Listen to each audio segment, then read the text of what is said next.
ఓం శ్రీమాత్రే నమః. మనం దసరాల్లో శ్రావణ మాసంలో ఆడవాళ్ళు నోములు వ్రతాలు చేసుకుంటూ ఉండటం చూస్తాం. అలా శ్రావణ మాసంలోనే కాకుండా విడి రోజుల్లో కూడా ఆడవారు కలిసి సామూహికంగా లలితా సహస్రనామ పారాయణలు, అమ్మవారి స్తోత్ర పారాయణలు చేస్తూ ఉంటారు. అలాంటి సందర్భాలు వచ్చినప్పుడు తాంబూలం ఇచ్చిపుచ్చుకోవడం మనం చూస్తూ ఉంటాం. బొట్టు పెట్టి తాంబూలం ఇచ్చే ఆడవారిలో గౌరీదేవి ఉన్నట్టు భావన చేసి ఆ సుహాసినికి తాంబూలం ఇస్తాం.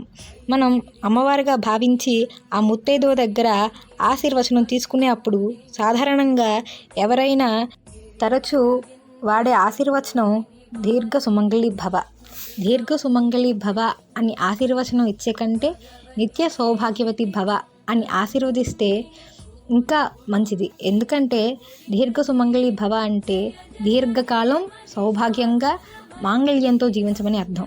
నిత్య సౌభాగ్యవతి భవ అంటే ఆడవారు జీవించినంత కాలం సౌభాగ్యంతో మాంగళ్యంతో వర్ధిల్లమని అర్థం. ఆడవారికి కావాల్సింది సౌభాగ్యమే కనుక ఆ ఆశీర్వచనం ఉపయోగించడం ఇంకా శ్రేయస్కరం. ఓం శ్రీమాత్రే నమః.